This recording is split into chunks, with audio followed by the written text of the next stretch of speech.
but Uh-huh. Now go ahead. Go ahead. just keep going with your whatever you want. That's the beauty of those classes. Well, you see that I'm glad to hear that because you know I yeah I people every now and then say you tell all your secrets. Well, actually, I don't really because no one can get in here. But techniques, and this is something I teach my students at FIT. Techniques are like a toolbox. You have tools, you have techniques, then you can take all of this and then your mind can go in different directions and create what you create. And it makes me happy when I hear people say that something that they learned from me then spurred something that where they could go forth and create something that they liked. That I think is where that's one of the fun things about what I do is that I look at techniques, I talk about techniques, I teach about techniques, and then people take them off into their own direction and create something that is theirs. So thank you for saying that. With more Oh, tools and more learning and understanding of how the techniques work, it can spur inspiration. It's awesome. Well, you see, someone asked me once, what is your, where do you get your inspiration? And the answer was technique. A lot of what I, do in my couture, it really is exploring a particular technique. A Yeah. lot of times it's things I had to figure out on my own. So yeah, thank you.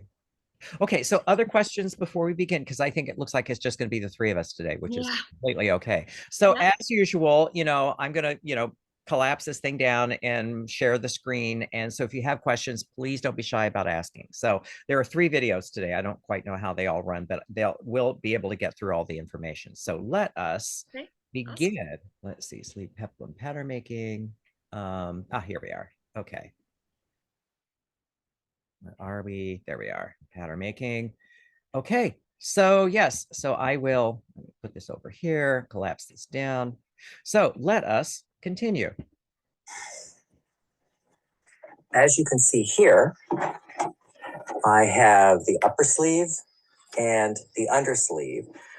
We will be zooming in on the cuff because this is really where the important work begins. So it's over just a bit here. So on the upper sleeve, I'm going to zoom in here.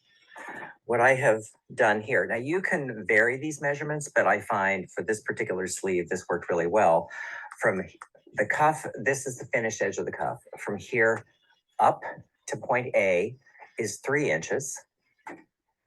And from here up to here to point E is 3.5 inches. So I've connected a line from A to E. Then I've measured in from A to B 3/4 of an inch. I've drawn a curve here, and this line from B is also 3/4 of an inch parallel to the original line. So this is kind of setting up our design line.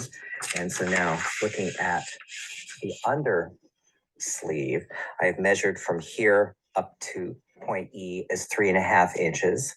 And from here to point A is 3 inches, because where this is going to end up, just so you can kind of get oriented here.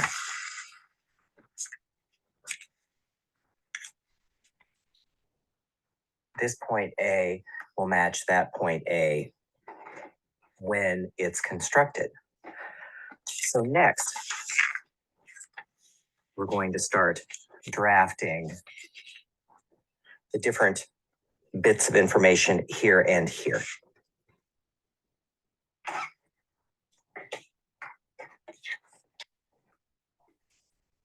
As you can see, I've drafted the green line.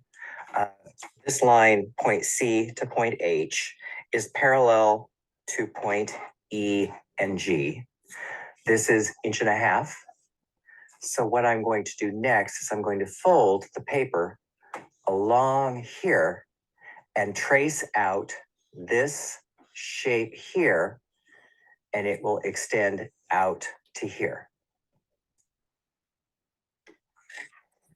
Did you say how far in C Now was? you can see Oh, hang on just a I moment. folded. It is 1.5 inches. Okay, It's, I must it's, be it's similar to what we did on the Peplum for the body. Because see, if Right. you notice, see, basically this part of the seam turns into a fold here. And so we need to have the extension go back here. So this will be the seam that joins the back with the Sure. front. Right. Shouldn't that be depending on the size? Yeah. Like if so, Yeah, you could see these are just the proportions. When I was noodling around with it in muslin, I came up with this because from a scale standpoint, it all worked. But you can vary all of these numbers. That you don't have to make it exactly like this. If you understand how it all drafts together, all good. But to kind of get us into the ballpark, I had to kind of make some numbers because they're, in any kind of technique, people like to have some kind of numbers to start with to hang their hat on. Okay. Okay, so moving right along. Paper here, traced this to here, and also traced this design line so we have it. So the next step, we want to bring the under sleeve in and match this line here with this line to trace out this shape here.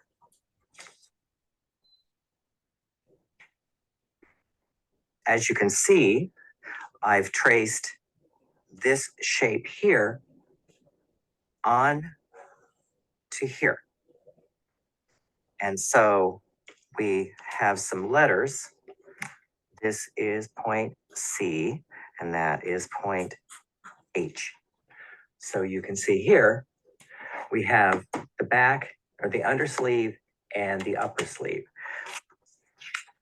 Now I'm going to set this aside because we want to focus on the upper sleeve in our next step. Now you notice here, I added point D and point D. These are just going to be extremely useful to generate all the different pieces from the upper sleeve. The first piece we're going to trace out from this area here is what I call the lower sleeve. So we're going to start at A. We're going to trace down to point H, come up to point C, back through B, and go back to A. Then I also will trace the line B to D, so I have a reference, and that piece will look like this. See,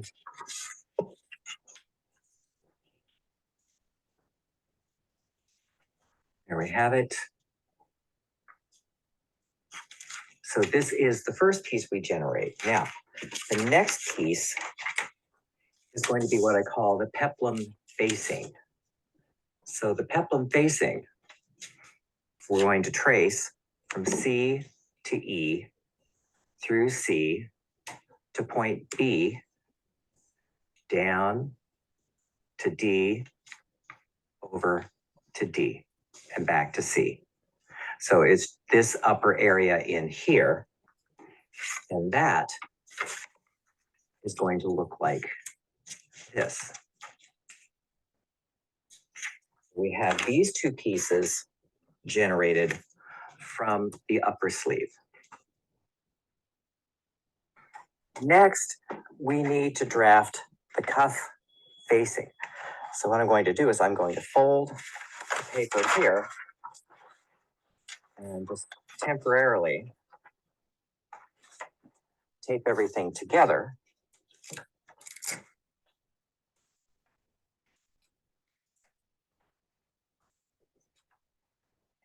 Measure up, say 4.5 inches from the finished cuff line.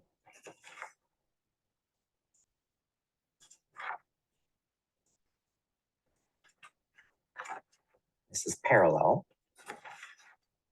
This is going to give us a nice deep facing. And so then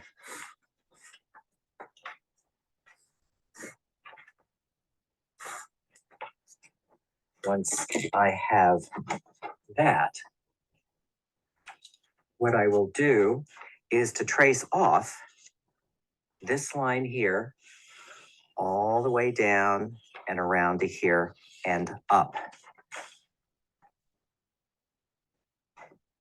So now that I've traced off from here to here, all the way around, down to here, I have also marked this seam here and point G and point H.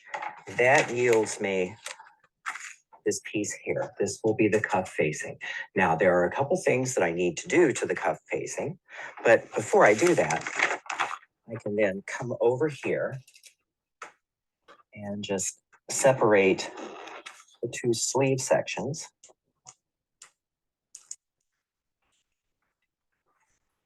And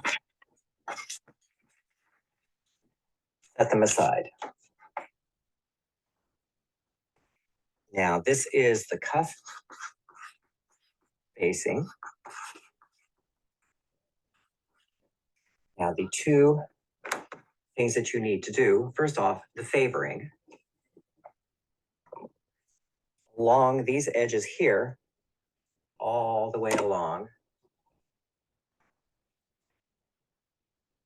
you want to remove 1/8 of an inch. Now, the other thing that you want to do, notice here where the underarm seam is. I've drawn two lines 1/4 of an inch apart. Since you don't want this taking up too much space inside the cuff because it is on a curve, what we're going to do here is we're going to cut and overlap to get rid of that 1/4 of an inch.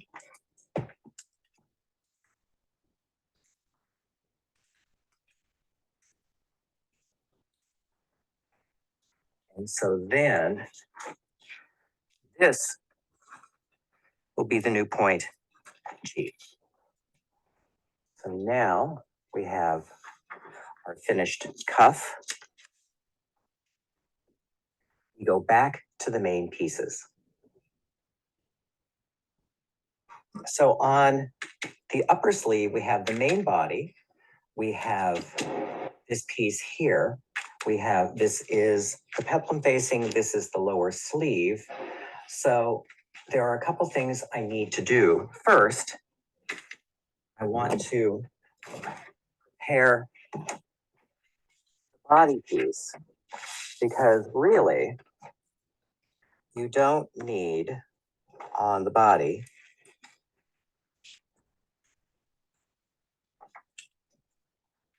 you don't need that anymore because that has it's being replaced by lower sleeve piece and the facing.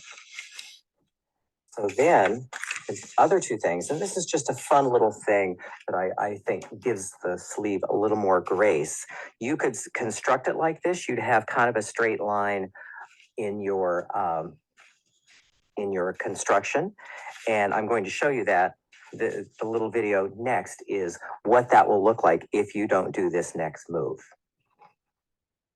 Now, this is what my early sample looked like.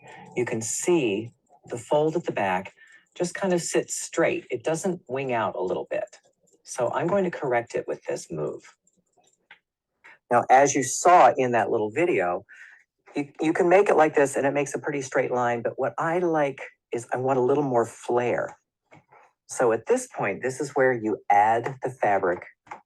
You add the paper in the pattern where you want the fabric to add. So what I wanted to do is add a total of 1 inch, 1/2 inch either side, to make that tilt out a little bit. And this is really how you do it. On the main body piece, I've cut to the point E, and then you slash up to point E. And then some paper, paste in the paper.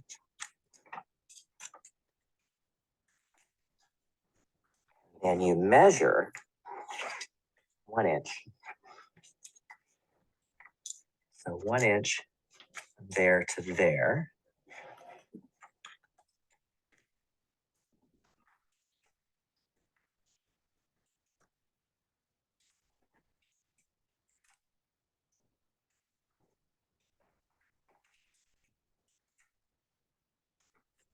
So you've added that 1 inch from here to here, and you just smooth out the line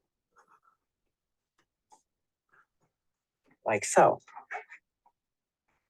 So on the corresponding peplum facing piece, you want to do the same thing. Where, again, you'll cut up to point E and paste in some paper.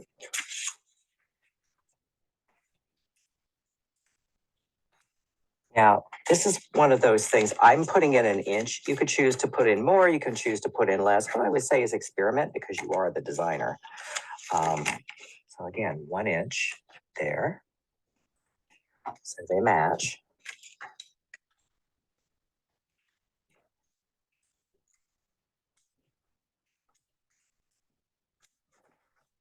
Like so.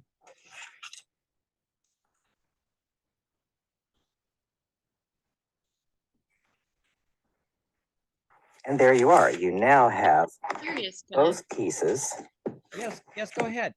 Do you think that you could have added that flare beforehand before you traced it off? Would that still have worked?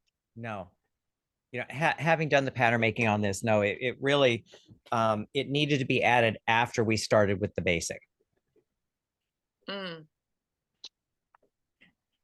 I mean, if you can figure out a way to do it, I'm interested in seeing it, but Yeah, no, I was just curious to if you could trace it the same way. But I guess you took some stuff, you took some things, like some measurement off of the facing, so you already changed it. yeah, right. And So, see, the facing is going to be whatever size it is. So yeah, I just found that, and see, and this is something that a lot of people don't, and I get really kind of aggravated at FIT when they show when they try to draft a trumpet flare skirt and they add it all at the seams, because then it looks like dog ears flapping. This yeah. is something I learned from my teacher Simone, is you add the paper into the pattern where you want you it. want the fabric to show in the final. And so when you see because I think I probably have a little bit of video of the muslin, because I just wanted that to wing out a little bit because I just think it's prettier for a cuff. Yeah. So yeah, it just made more sense to wait until I got the basic draft to then add that little wedge in there. Okay, thanks. Okay, so any other questions while we're taking questions? Also, did I notice you're left-handed? Sometimes. Ambidextrous. Well, yeah, it's very useful. Now, I use my pencil with my left hand a lot of the time, but in pattern making, I use both hands. It's just, ambidextrous is a useful skill. Yes. Yes. Okay. Okay. So back to work. The same flare added to them there and there. So now we have finished with all of the pieces for the design. The only thing left really is to draft the lining. We begin by, on the undersleeve, zoom in a little bit here. This pink line here represents the top edge of the facing. So you're going to trace from here up, around, and over on fresh paper. On the upper sleeve, from the pink line all the way around for the upper sleeve. So once you trace that out, there are just a couple of modifications. So as you can see, I have copied off the lining upper sleeve and the undersleeve. And the two modifications really at the place where the lining joins the cuff, you add 3/4 inch. This is going to give you a jump pleat. And then on the sleeve cap, you can see I have dropped down 1/2 inch to accommodate a shoulder pad. So now, once you have all these pieces generated, you add your seam allowances, and then we'll be ready for marking and cutting. Okay, so ta-da! Questions? Crickets, crickets, crickets. Okay, well, let's just continue then. So now we're going to be cutting and marking, and then the final thing is going to be construction. So I do have one question. Yeah, go ahead. When you did the muslin mock-up, so the pleat and all of that is going to the back seam, and then in the front seam you have a split. You finished it off with a split. Yeah. Yeah, it's because well, here I have it. Oops, I should have it. Oh, here it is. Here is the jacket. So front, see there, the split is on the front seam, but it's so continuous. Stop sewing just a little bit lower than A on that seam. Yeah, well, when we get to the construction, there's a little there. I have to say, when you see how I figure, because see, the whole thing came to getting all of that together. Yeah. And so when you see how I figured it out, because quite frankly, when I figured it out, I was like, don't you love that? It's like, woohoo! Every now and then we all have those things where we go, yeah, I really have something. But yeah, so you can see, and so you can see here, see how that just angles out. I don't know any other way of doing it than just slashing and spreading like I showed you in the pattern making, because that could actually be straight if you wish, but I just liked it's a nice little bit. It was just, it just needed a little something extra. So so that's how I got that little something extra. So did that answer your question?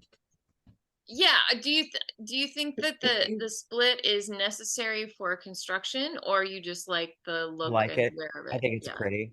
Yeah, because on the jacket you had these two openings, and that was, that's how you got that whole thing. So that's why I chose to have a split on the sleeve, just so that you had this you had this whole line here. So it still has that double peplum. So you see, right. I get it. Yeah. And also, if you remember from the jacket, it had that little angle there that went out into the overlap. So I wanted to retain it because I really did love that. I wanted to retain all of that. So that's why I decided that it had to be a split. Yeah. No, I mean, I love you could have had this side curved if you wanted to. That's something you could do. Does that make sense? I could see that. Yeah, there are all sorts of things you could do with this, and see, again, that's, we were talking earlier about, here is the basic, then you take it off in whatever directions that you, because this is something I have to tell my students at FIT, when they say, how do I do it? Like, okay, you're the designer. I can't see inside your head. So, there are certain things, because there's some people who think you have to do it a certain way. Like, it's good to know, but if you're the designer, you can do it any way you want. Do you consider all pattern makers designers? Yes. Or do you feel that all designers need to know pattern making? Okay. I have a thing about designers who don't know anything, especially about the pattern making or the craft. They're not designers. They draw sketches. Then they hand them to the people who actually know what they're doing. Those people are the designers, in my opinion. That's an interesting. I always say I'm a pattern maker. I always say I'm not a designer. So I heard you say that. I was curious. I wanted to ask. Well, I understand, because see, my husband was a costume designer. Could he actually make those things? Probably not. He knew how to interact with people who knew how to do it. Yeah. And he was smart enough, he got to work with A-list costume shops. He was smart enough to know that when they would say, you might consider this as opposed to this, he was smart enough to know that, they know more than I do. But if I've run into this 2 or 3 times in my career, it's like, if I have someone who's I'm a designer, and I actually had this once where this gal, she was trying, okay, this was the brief. She wanted a closely fitting princess line coat with a minimum of darts and seams and easy to construct with plenty of wearing ease. Okay. And so I asked, Contradictions in there. I know it was just like, you want two completely different things. So I said to her, do you know how to pattern make? Because she had said, I've gone through 5 different pattern makers and they haven't given me what I wanted. I said, perhaps what you want is not possible. You know, you can make a balance of a trim silhouette and plenty of wearing ease. But a princess line, by definition, is not as easy to construct as just a darted bodice. And so I said to her, why aren't you pattern making it yourself? And she took this, oh, I don't have any desire to do that. But, you know, basically she's the high-minded, you know, I'm the idea person. I said, you know, ideas are cheap. Actually, ideas are worthless if you can't execute them, or if you can't communicate with someone intelligently to execute them. So yeah, I really, because see, Balenciaga, you probably know this. Balenciaga made one dress in every collection, from the sketch to the model to the finished garment, to show his people he could. That's So awesome. It's just like a musician when they compose something, but the instrument cannot deliver. It's not in the range. so it's If you don't know, if you cannot do it yourself as a designer, like I'm an architect, if I cannot build the house, if I cannot build the building and know exactly how it's going to be constructed, then I'm nothing. Yeah. And so, you know, In all creative. well, I've seen fashion sketches that are kind of very smudgy and it's kind of a gesture, and that's lovely on paper. But, you know, I ask questions like, okay, is that a set-in sleeve or is that a kimono sleeve? And is that a kimono with a gusset, or is that a dolman? Or Yeah, I always think of that as like, because I've run into this several times being a pattern. I call myself the figure it out girl. Like, okay, you give me something, I'm gonna figure it out. But that is the first thing, is like, you give me something and then we have a conversation, because what I'm seeing may not be what you're seeing. And you're gonna tell me, designer, like, what is it that you're trying to create here? yes, Because then I know what steps I'm gonna take as a pattern maker to make that happen for you. yeah, But yeah, then you have people who don't, who won't yes. And listen. I've seen that. This is a little off topic, but you know, we're just 4 of us here. This gal, she was a young lady, and she eventually she kind of said, well, you know, I manage an apartment building in Oakland. You know, how hard can this be? Like, so, and she was talking about, well, I'm going to knock this thing off from here. I'm going to knock this thing. And she wanted to make plus size clothes for young ladies in her particular age range and so forth.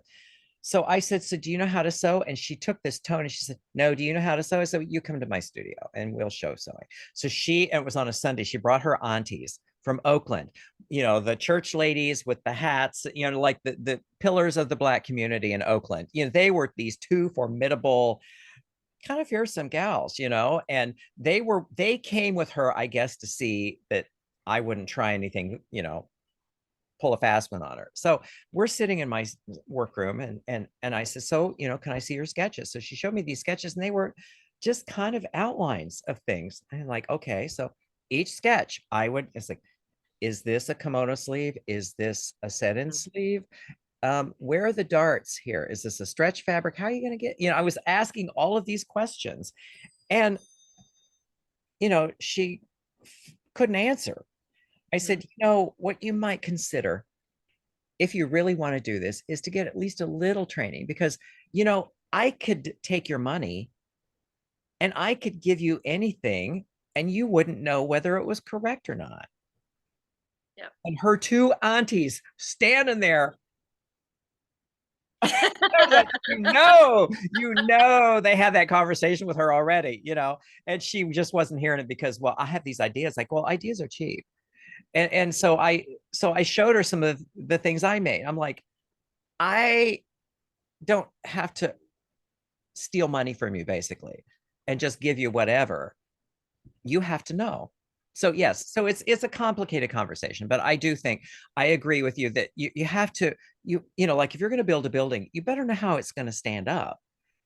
if you're going to make clothing, you got to know how it, you got to have a sense of, if you're not, especially if you're not doing it yourself, you have to be able to talk intelligently with the people who you're working with, because otherwise, a lot of them, I have a friend who's a sample hand, and she said, if I get one of those kids who has no idea what they're doing, I make 3 first samples. I end up making 3 because they don't know. And I can get away with it because they don't know.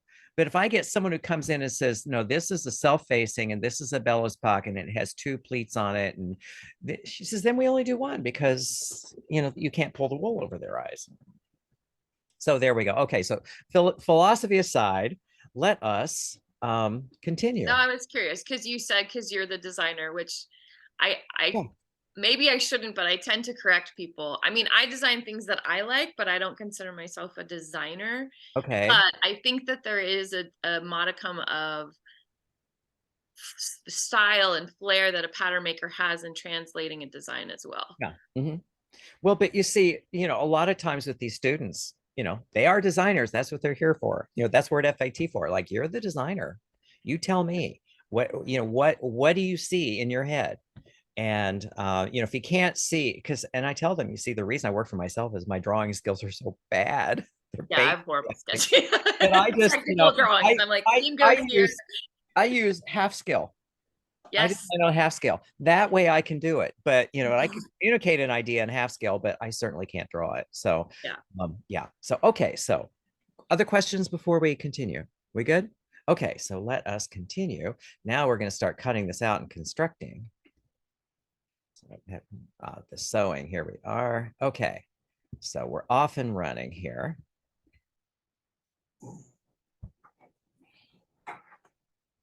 All of the sleeve pieces are marked. So as you can see here, we have the upper sleeve with all of the letters. We have the undersleeve again with all of the letters. We have the facing for the cuff. We have the lower sleeve, and we have the peplum. So everything that we're going to be using to make the sleeve is on the table. All the stitching lines are marked. A lot of work to do, so let's begin. We're beginning with the upper sleeve and the peplum facing. So step 1 is going to be, we want to put the right sides together. We are going to match point B on the upper sleeve with point B on the facing, and then we will eventually pin baste. But you want the points to match before you go anywhere else. Okay, point B matches. Then I'm going to match point D with point D.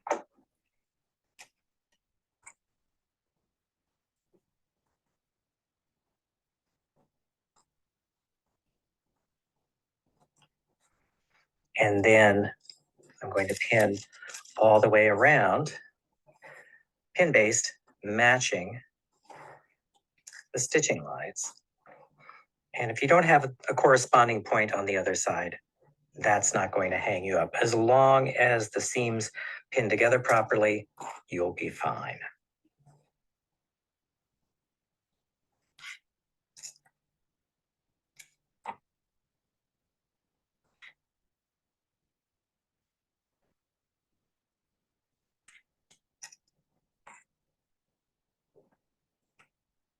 Okay, so I will take this over to the machine and sew, back tacking at point B all the way down to D and sew off the edge, and I will bring it back and show you the results.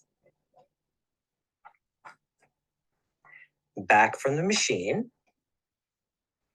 So as you can see, back tacked at B, and I sewed all the way around past point D. So at this point, what I want to do is clip that corner to get rid of that bulk. And then I'm going to turn the work over and clip a steep angle here, ending at point B. Here, turn this like so, and I want to get this out of the way. I'm just going to pink this edge.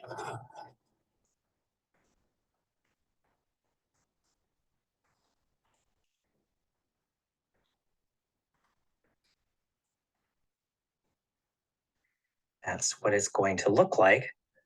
So I will take this over to the pressing table and turn it and press it and bring you back the results. Here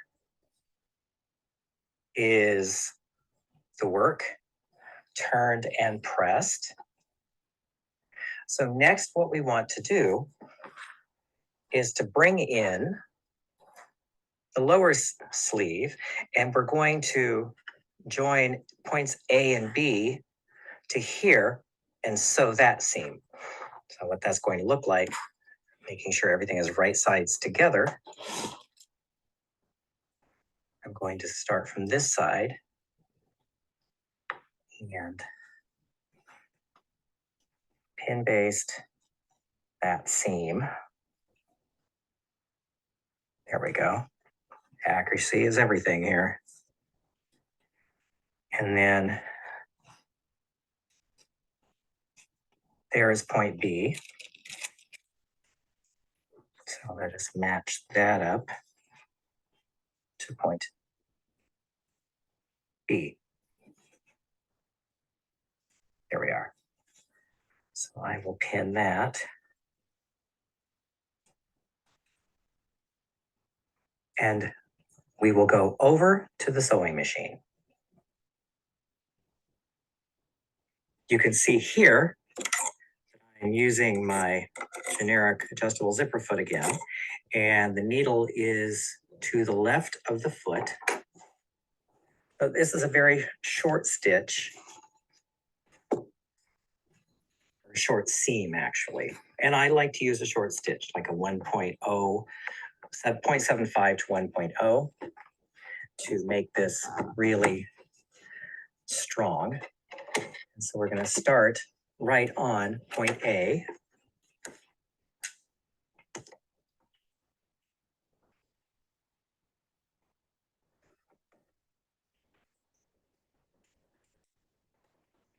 Tack at point A. And we're going to sew to point B. And you can see here, because of all the mass over on the left, you want to use the zipper foot.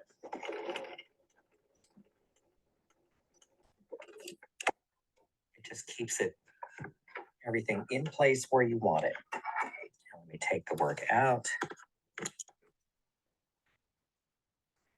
show you. And actually, I think I'm going to go in there and stitch just a little further in. You want it right bang on to point B.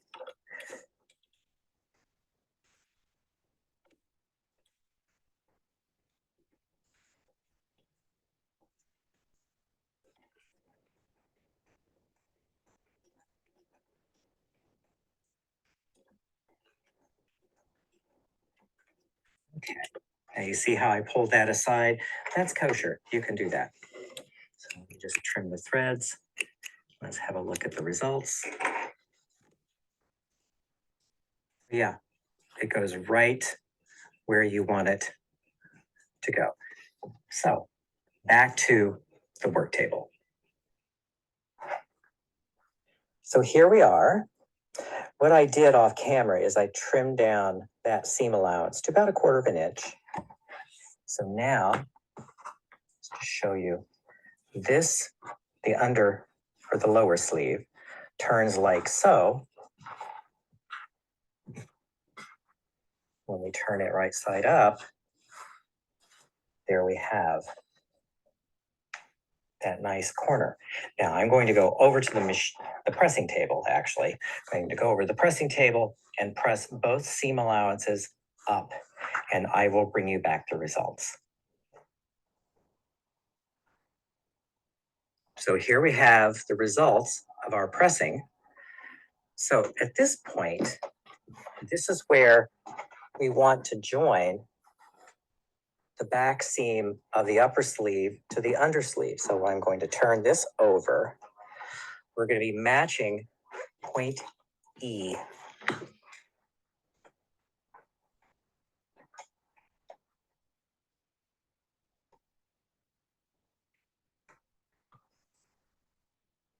So we match point E on the undersleeve with this point E, just the body. We don't want to match it on the facing.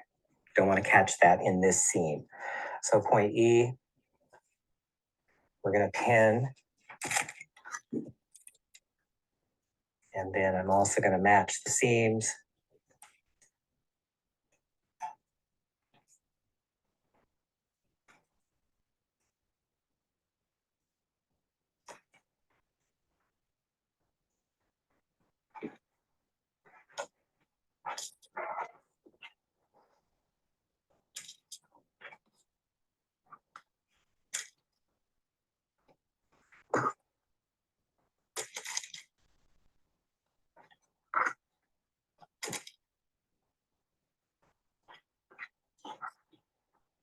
Okay, a little explanation here. You notice I had the stitching lines coming up just so far, and from about 3-4 inches up from point E, you end this stitching and you just assume a 5/8 inch seam going all the way up. So what I will do, here, better. What I will do is starting at point E, I will sew the seam all the way up, and I will meet you at the pressing table. As you can see, I started sewing at point E, and I sewed all the way to the armhole. So the first step is going to be clipping on both sides to point E.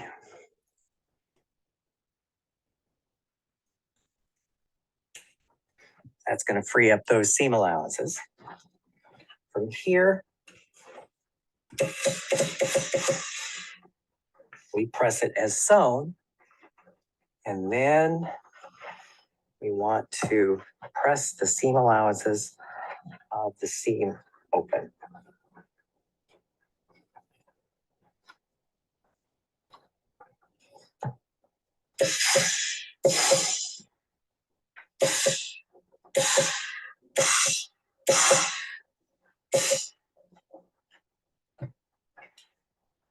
Okay, so here we are. Seam allowances pressed open.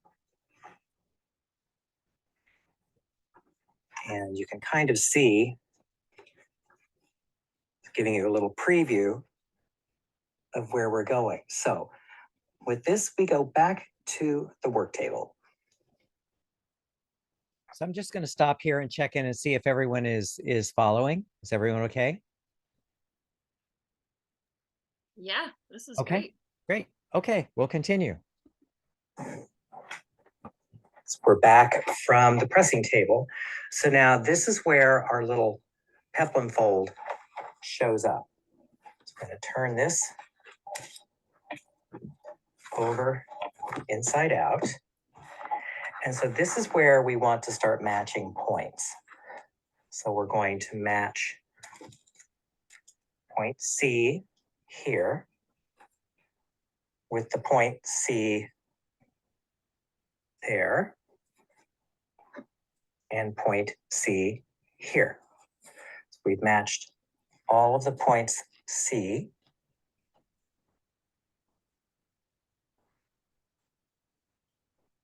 And line up your cut edges. So I'm just going to pin it there.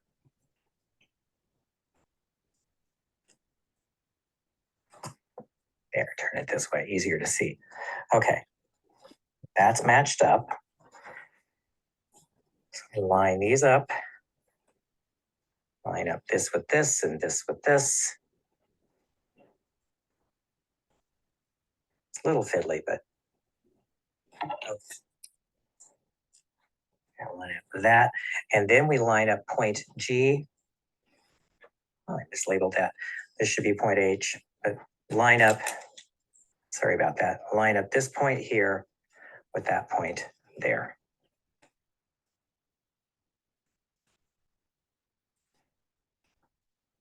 Marking is so important, and I'm glad I know how to construct this. But so what we're going to be doing is sewing all the way down. And let me turn the work over. So once we sew that seam, that's going to create that fold. So again, what we did here, matched C, match this corner G, and we're going to sew. So I will just go over to the machine and sew this and meet you at the pressing table. We're here at the pressing table. So the first step is to press as sewn. And then I like to clip, first off, peel this back. There we go. And clip that corner to reduce that bulk. Easiest thing to do right now. From here, what I want to do is to grade the seam allowances because you don't want any more bulk in there than you have to.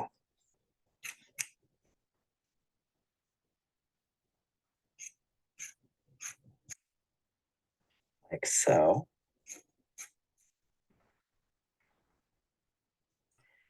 And then we want to press. Now, I like reducing the bulk right here. I'm going to press that first before I trim out the other one. Because if you take out the bulk right here, you don't have a big chunk of it caught in your seam when you sew the facing on.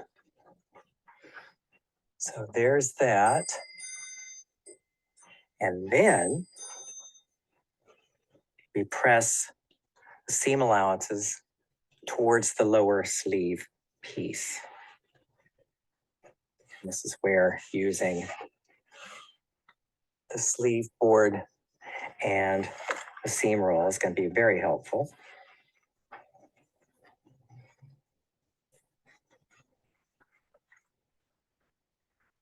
So what you're doing here is you're having all of these thicknesses. You're going to press seam allowances towards the lower sleeve.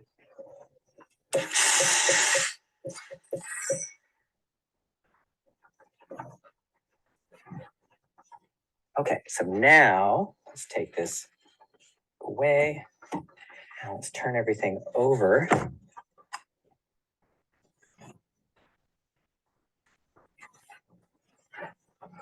It's kind of like magic. There is your peplum right there. So from here, we're going to go back to the work table. So we're at the work table and we have this, for lack of a better way of putting it, hole that we need to close. So the easy way to do this is pin. You're just going to hold these two seam allowances together and the fold is going to hit roughly at point E. You don't have to clip that out, not really necessary. And so since this is a very small clearance, on the peplum I sew that by machine, but on the sleeve, you can sew it with a hand stitch. It's much easier, it's just as strong.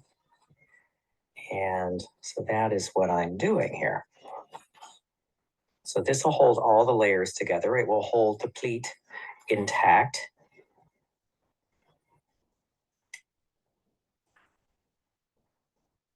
And you stitch it over close as you can to point B. And then you secure your thread. Okay.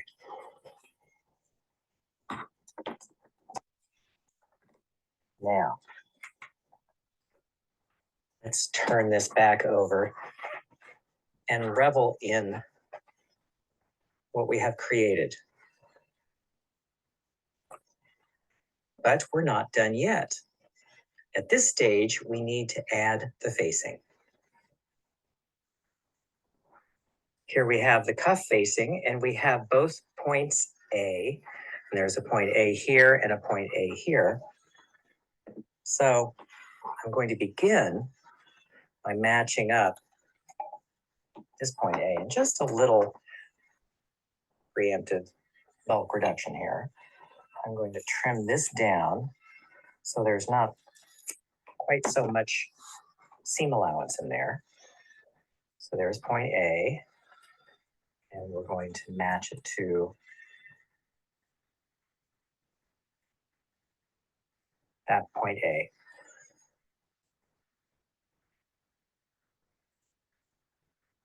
And then we're going to match this corner here.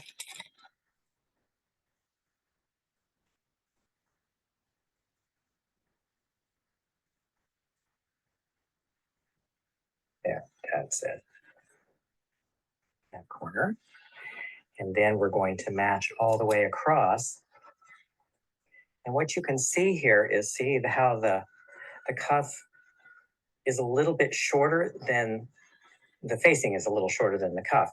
That's called turn of cloth. So when you pin it all together, it will all flatten out so you don't get a big bunch inside because you've accommodated the turn of cloth when you were drafting the pattern.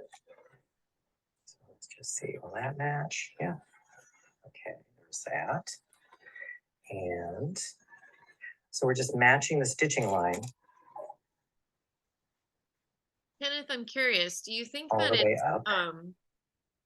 always going to be the 1/4 inch that you take out of that facing, or is it dependent on the thickness of the fabric that you're using and whether it's got, because this is a wool, so it's got a little bit of give in it? Well, it's dependent on the thickness. The 1/4 of an inch is like if you need a good general number to hang your hat on. 1/4 of an inch turn of cloth is just the number I start with. If it's a thinner fabric, obviously you would use less than that, maybe 1/8 of an inch. If you're dealing with something like a really, really heavy, like boiled wool, like you're making a coat, that would be more like 3/8. But Okay, the 1/4 inch is sort of just kind of the generic number that good I use starting to start. base. Yeah. Okay. Thank you. I You know, usually, no, go ahead. oh, I usually take a piece of the fabric itself, fold it, and then check how thick it is. Uh-huh. And that would be my turn of the fabric. Yeah. That's a good idea too. Yeah. All of these letters I was thinking as we were, kind of going through this thing, it's sort of like IKEA furniture. You have to put tab A and slot B and that sort of thing. So, It makes it so by numbers or so by letters, right? yeah. Well, that's the only way I could figure otherwise it's hard to, yeah.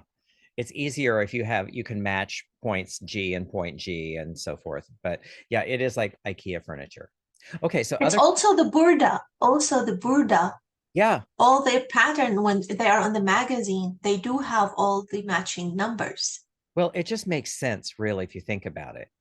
Yeah. I know in pattern making at FIT, they discouraged us teaching that, but it was like, well, if it's a really complex draft, how can you not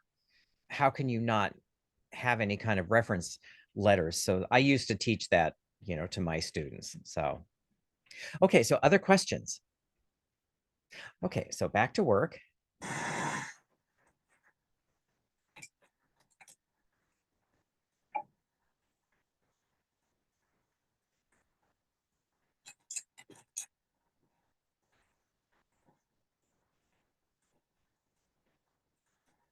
No matter how tempted you are to just let it fall where it may, match your stitching lines.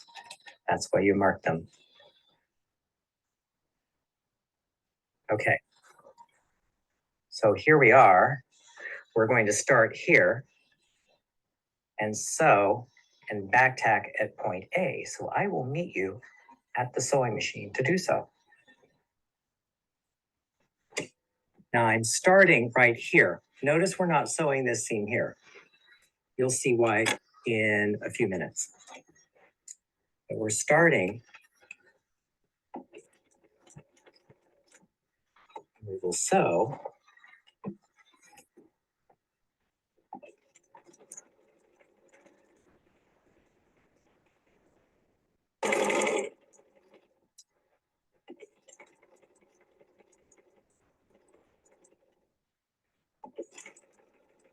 And are you using small stitches on this or the This is a standard, kind of a standard 2.5 on this. Okay, we're coming upon point A, and I'm going to stop it right at point A.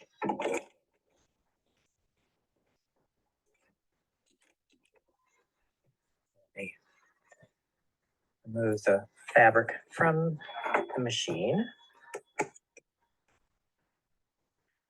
So our next stop is going to be the work table.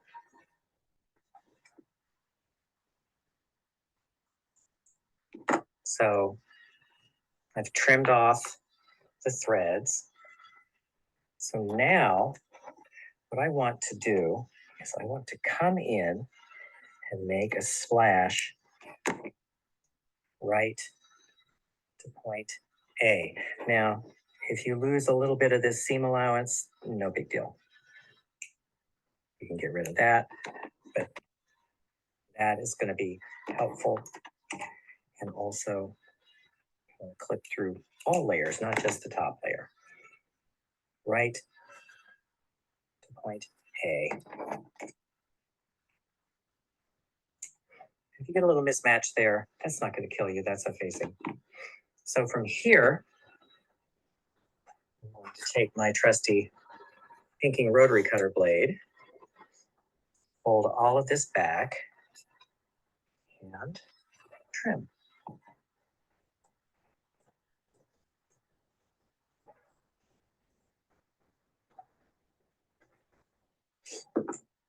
Ta-da.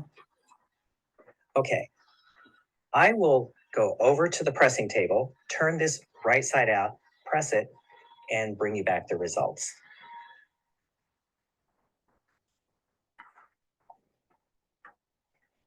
So here we are, all pressed, delinted. Now this is why I left this part open, because we need to finish this. So what we're going to do is we're going to match right sides together,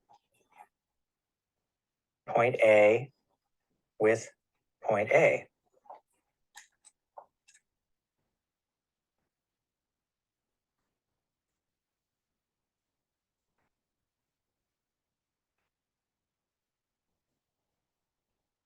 Point A matches point A.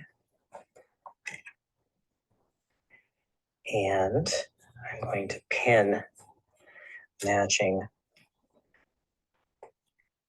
up from here.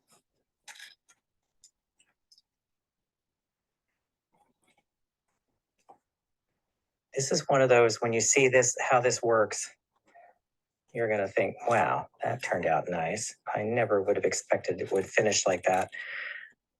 And you will be right, because when I figured this one out, there was no living with me for about 3 days.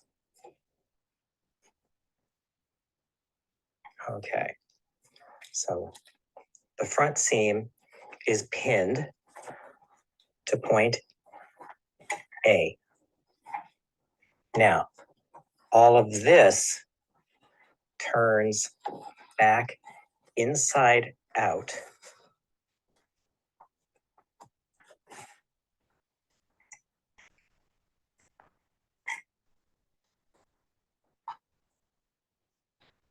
so that I can line up. And then I'm going to match this point A with this point A. So what's going to happen is that the seam allowances from the front are all going to be contained in this seam. So let me just pin. So that gets a little bit thick. We can fix that later.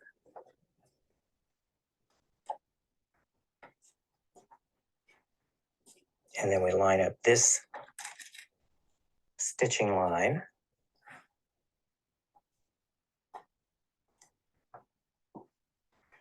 And so when we go to the machine, let me pull out here, we're going to sew all the way down past point A, down to this corner and turn the corner. Then we can clip and press everything open. But I'm not going to make you imagine that. I'm going to take you over to the machine so you can see how this works. Now, as you can see, again, I'm using my generic adjustable zipper foot, and I have it so that the needle is to the left of the foot. So it will sit on the seam allowance as we're sewing. So to begin, we're just going to sew a standard 5/8 inch seam until we get down near point A.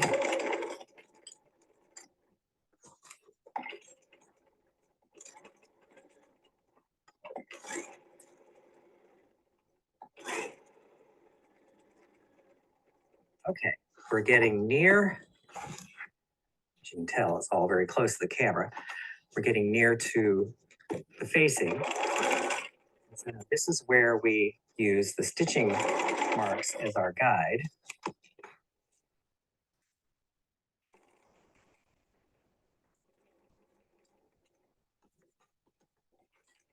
So about a 1/2 inch from point A, shorten the stitches to a 0.5. And you want to sew.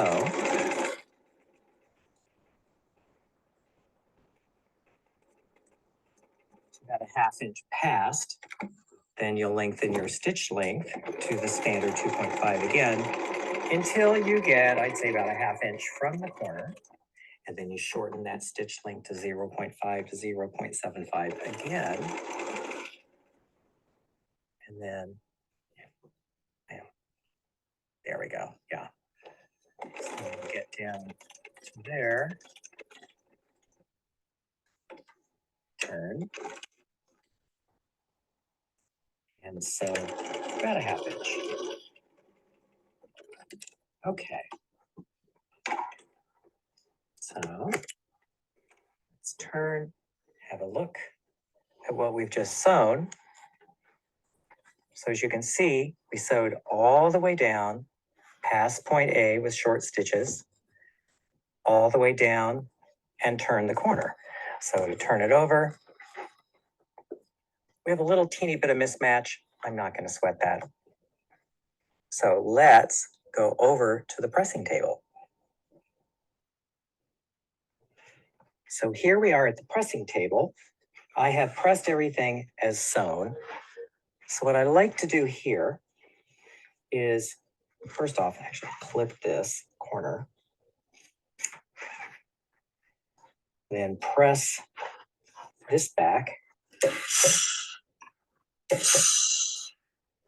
And then let's turn this over. Press the other side back. This is going to set us up for success. Okay. So now what we need to do is pull out. We want to press the seam on the sleeve open. So that's a fairly straightforward thing to do.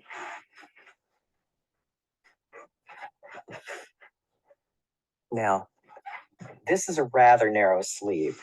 So what I like to do with the sleeve board is just use that as a base and run the seam roll out to about here.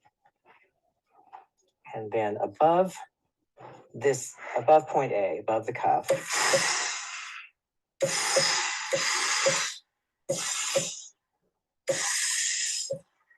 want to press that open. And so you have a little extra here. We can come in, we can grade that down.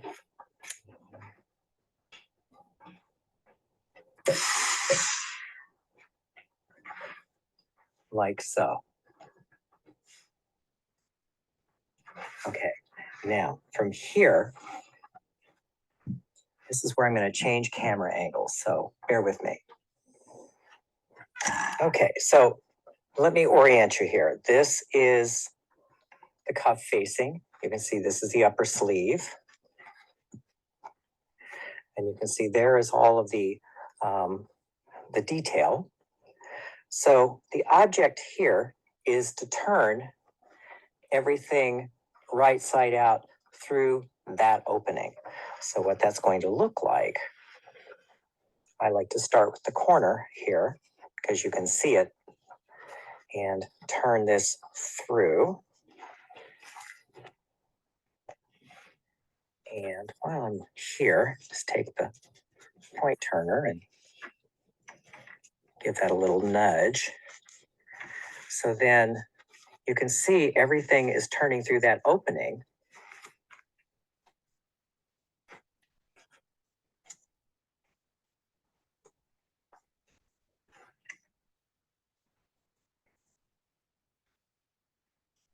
Like so.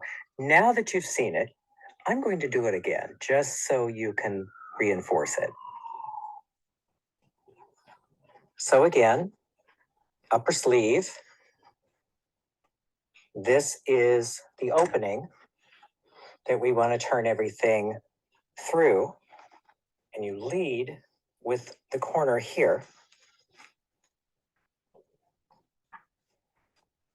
And turn it through. And again, you can take the point turner, crisp up that corner, and then bring this up and over all of the mass underneath. And you can find this edge here to pull.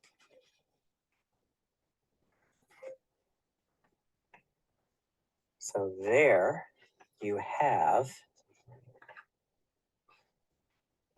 your facing.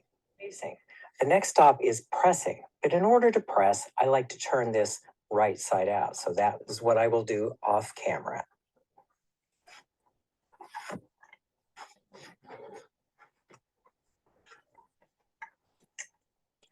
So here we are with everything turned right side out. Now have a look at that. Isn't that just a thing of beauty?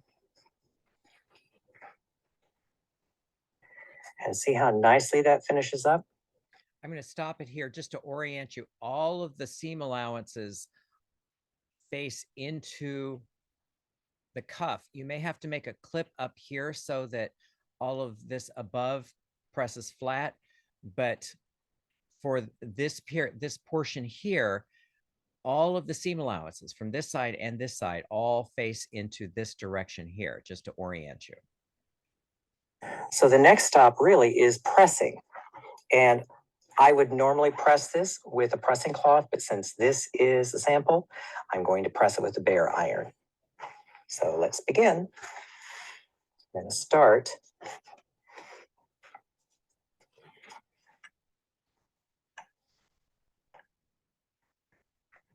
there.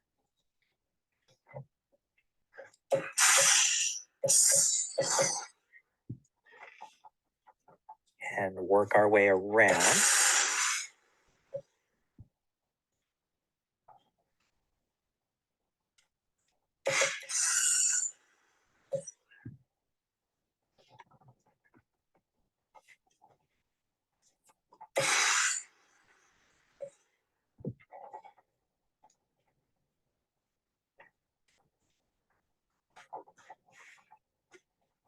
So when we get back to here,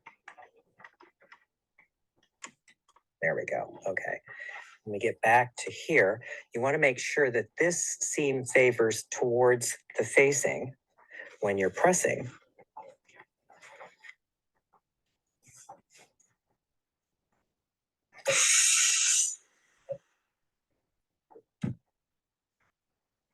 Like so.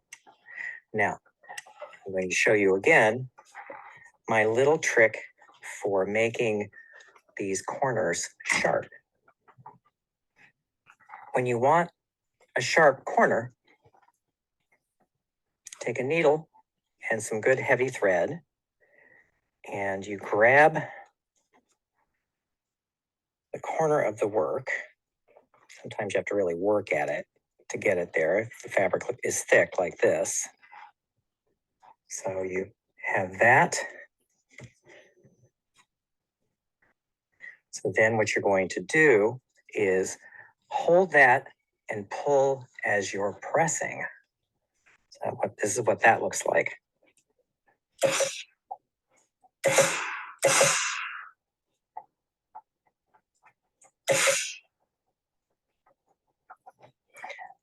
Then when you get it as crisp as you can, let it dry.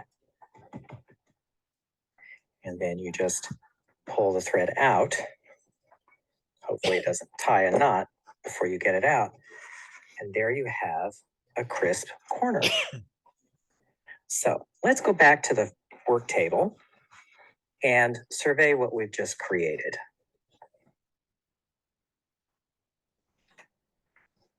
And here is the sleeve that we just finished. So now we have a pair of cuffs. So I'm just going to slowly turn these around so you can enjoy. Now you can see how that little angle comes out? If you remember in the pattern making, when we slashed and spread and added that extra inch, it gave us a little bit of a flare. Otherwise, that fold would have run pretty much straight down. But I just think it's quite a nice little detail. So our next step is installing these into the jacket and finishing the jacket. So questions? Are you glazed over yet? It's lovely. I like how you self cleaned all those seams. Well, you know, that was one of those, because all of those things coming together, I had to really, really think about that. But when I realized, like, oh, if I have all the seam allowances going in the same direction, you know, you don't have to worry about any weird bunchiness there. So yeah, that was no. I have a question. Yeah, go ahead. It's kind of a more of a general. When you clip the seam and when you clip the 45-degree angle on like the corners, and when you clip for whatever your fold between the facing and you do those clips, you get all the way to the point. Yes. When you clip, are you brave enough to do it all the way to the point because your fabric have been bond fused, or you do it to every fabric? I do it pretty much to every fabric, because what I found is if you get shy and you stop even a millimeter away, you're going to get a Puffing. Yeah. need it to be completely able to do that sort of thing. So getting it right to that point is how I do it. And see, you notice I use the Ginger Taylor points. I have several of them. And what I like about them is they will clip right to the end of the scissor. So yeah, I don't find that they're going to tear loose. If I think it's a fabric that's going to be a little more loosely woven, what I will do before I, when I'm stitching up to that point, is I will shorten the stitch length to 0.5 to 0.75, and then get there and back tack, because that way you really have to really be pulling at it to get it to tear loose. Because it happened to me with a blazer that I did with the pocket being like a bond buttonhole, the pocket, and it's a linen jacket. After wear, but I have been wearing it throughout the whole summer and traveling with it. It is now the fabric is coming out, and I have the stitch very close. So I'm like, maybe it's because linen. What I would recommend on something like a linen is, because if I'm setting in a bound buttonhole or a double welt pocket or anything like that, I will actually fuse a piece of like a very lightweight Pellon. And Pellon is, instead of a like a tricot or a woven, Uh-huh. because it's a non-woven.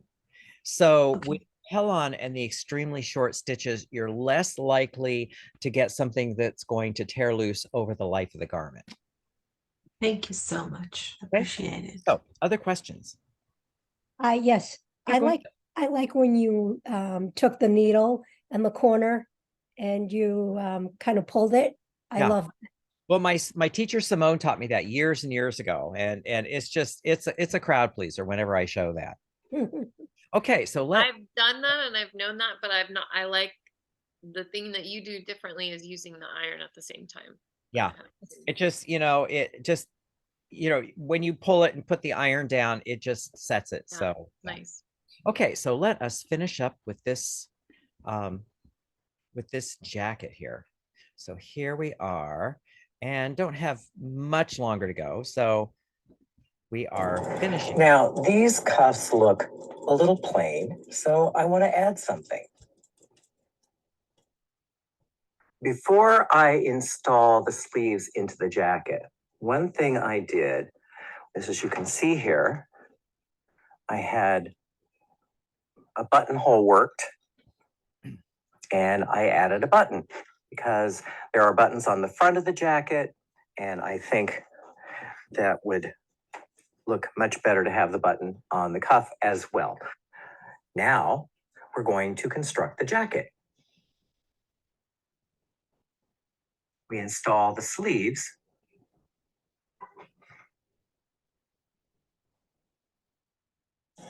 The sleeves are in. We have the cuff here. And what I've chosen to do here, just let me zoom in. I've chosen to use snaps and sew the buttons on as a show. Are those covered snaps? One other thing. Yes, they are. On the other jacket, we pick stitch the facing for the edge stitching. But on this jacket, as you can see, I used a machine finish. So what you're going to take away from this is that both finishes are correct. So from here, Well, I'm going to kind of revisit this for a moment. You can buy those. I buy them at Pacific Trimming in New York. So if they carry them in black and they also carry them in white. There's a place called Botani, Botani on 37th, I think it is, that sells them. So they're just a lot prettier than the metal snaps for this. I've learned to cover snaps Oh before. yeah, like, you can do that, but you see, Yeah. I was in a hurry. I didn't know you could buy them. That's Yeah, cool. you can buy them in black and white, and and I think Susan Calgie. Also red. Well, there is, Oh. I have a whole box. I should dig them out. Someone gave me this ginormous box of covered snaps in a variety of colors. They used to sell them in a variety of colors, so you didn't have to cover them. So, I know how to cover them, but for something like this, it's kind of a sample jacket. I just buy the black ones. So it's good to know that they're there. Yeah, that's cool. Okay. I have an I will unrelated install to the this jacket lining. question. Yeah, go ahead. Go ahead. I just we have something coming up where we might need to get fabric pleated, and I figured you might know. Oh, international pleating in New York. International pleating. Thank you. They've been around forever. Yeah, they're one of those satellite industries in New York that everyone goes to. So yeah, that would be I knew you would know. I was like, we could look, but I was like, I'm gonna just ask kind of. Thank you. I've had things done there. They're terrific. Yeah. Great. Thanks. Okay. and I will bring you back the jacket with the lining installed. And here we have the jacket with the lining installed. It installs exactly the same way as we install the lining on the other jacket. And you can see the felling stitch that joins the lining to the facing. Now, I'm going to be showing you beauty shots of this jacket and the other jacket, because really, this has been a tale of two jackets.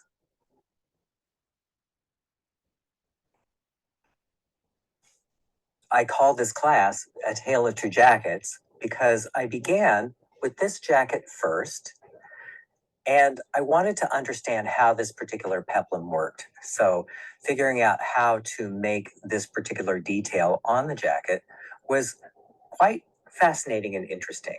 So I wanted to share it with you, and I wrote the article for Threads magazine. But then I decided I really wanted to expand it because some people can't wear this particular line on their figure. So I decided I wanted to create a sleeve. And that then is where the second jacket came from. So as we see here, we have the second jacket. And I didn't put the peplum on the jacket because I felt a cuff and a peplum would be too much going on. So you have a nice clean jacket, and then you have the interesting detail where the cuff is. Now, this cuff could adapt to a jacket, it could adapt to a coat. So you could start with a very, very clean coat or jacket pattern like I did here, and experiment with this particular detail. You can use the numbers that I came up with and the proportions that I decided with for this particular jacket, or you could experiment with the idea and come up with something that is truly your own. I hope you've enjoyed this class as much as I've enjoyed teaching it. Many thanks.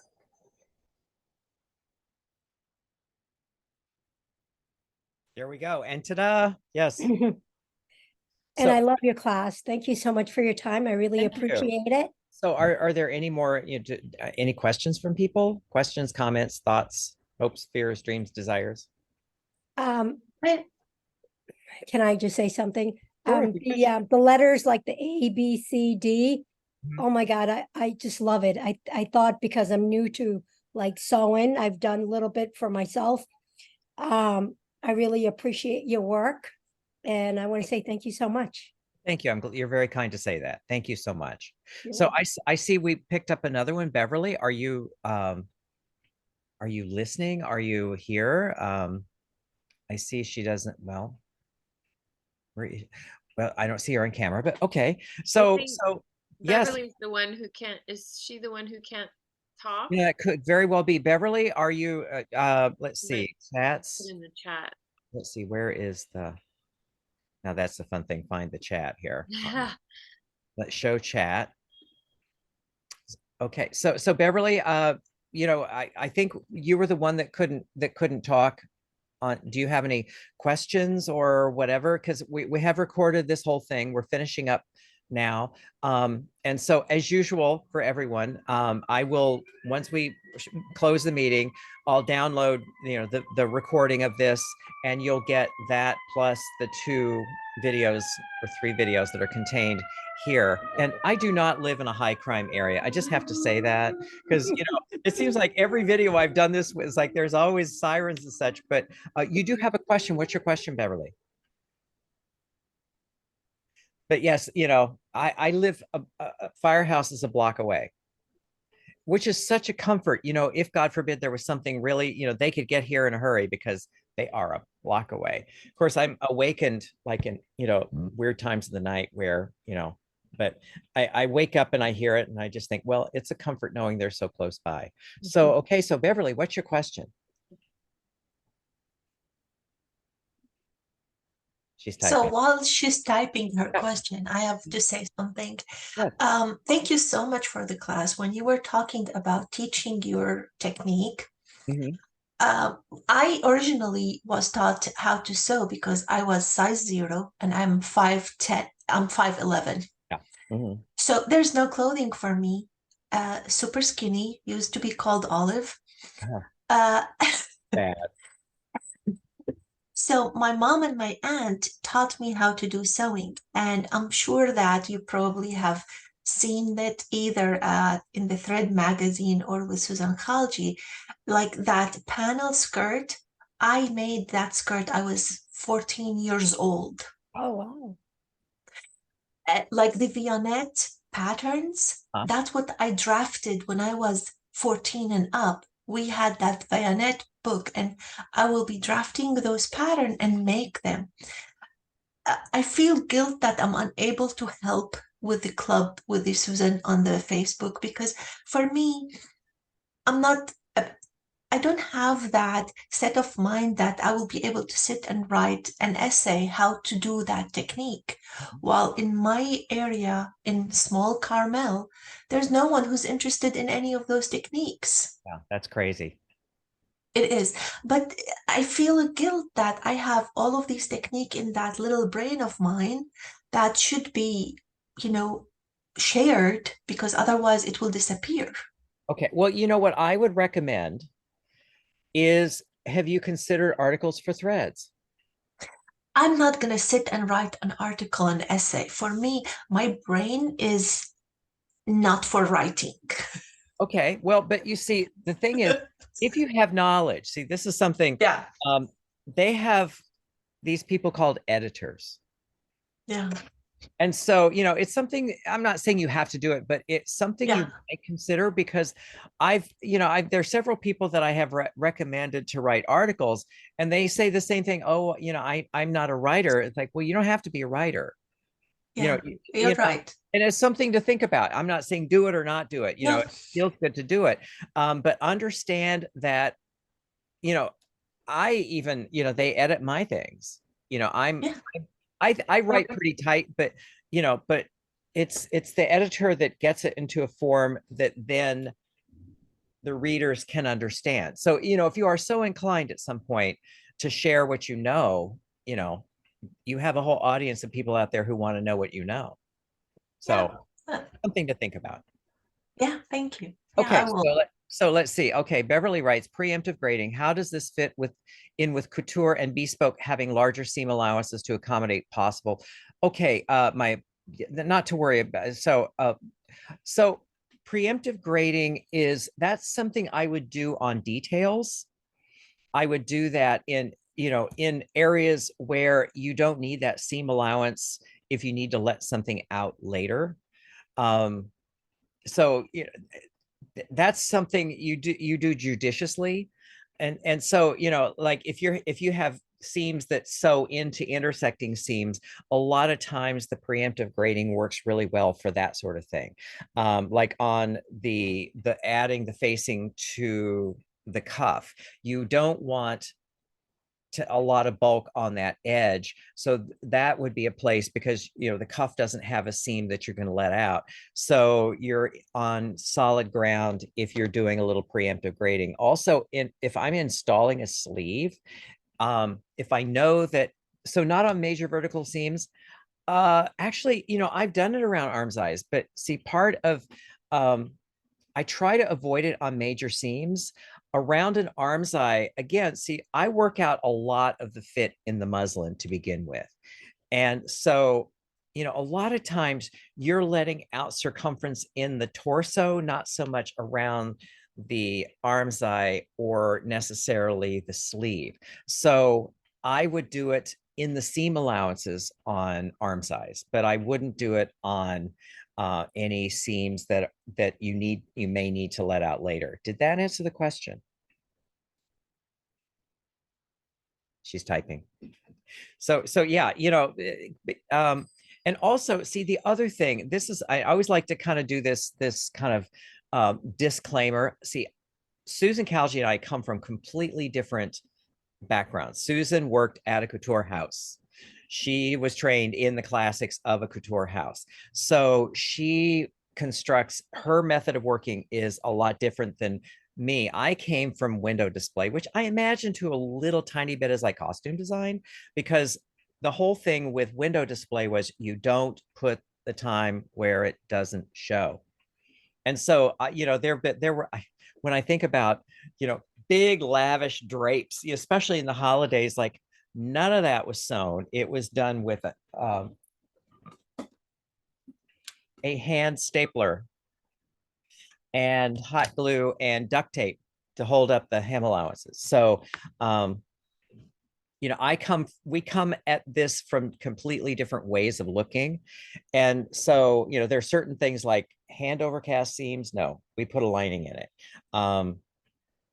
You know, I Well, and with costuming, speaking on the letting out seam allowances, Mhm. if we had to alter the size, we would never go into all of that to get more room. You're always looking for the path of least resistance. Right. So Mhm. if there was a way to, I think like that last step that you did where you had it encased in the seam allowance, you could still leave extra seam allowance in there. Yeah. And Mhm. then that seam could be let out if it absolutely had to be, like if you Yeah. were thinking in that way. But Yeah. So see, I tend to, when I'm making for a client, I work a lot out in the fit in the muslins first. And if I have to, I will make I'll make something in a like fabric that's inexpensive just to make sure that the behavior of the fabric does not impact the fitting that much. And if there's certain things like, like we covered with the balanced dart, double-ended darts, I try not to split open because they might pick up a little weight and you can actually get the extra circumference there. So it's kind of a long answer to the question, but there's the answer. So yes, I've noticed that weight gain, my upper arms, chin, and older clothes tight around the shoulders. That is client specific.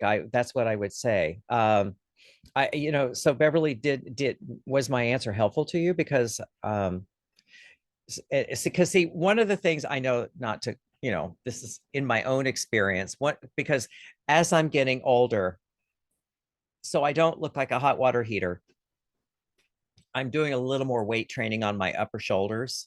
So there are some clothes that I had to just get rid of because it's like, I don't want to take them apart to let them out. And so, I'm fortunate in that, and we all are because we sew, that, it's kind of painful to get rid of that particular garment, but that doesn't mean I can't make it again and adjust the pattern, which is what there's one particular coat that I call it's my sacred car coat pattern. That's one of the things I've done with that is I've gone back in and I've added more room in the shoulders so that I can make some of those garments over again. So very long answer, but there you have it. Okay, so other questions? I also wanted to say thank you, like, for this awesome class. It's totally, I love, for me, doing patterns and making patterns, like it's the puzzle. Like I enjoy the challenge of figuring it out. So this is totally my thing. I'm like, cool, we get to figure this puzzle out together. So I was really just enjoying seeing the different, like working out the challenge and having you like guide us along that was really just interesting and fascinating, picking up little tips as well with the construction. And then I didn't know that about threads. That's interesting because writing is not at all my thing. I struggle with Okay, that a but lot. if you have something, okay, I'm just, this is between, let me turn this off here because I don't, because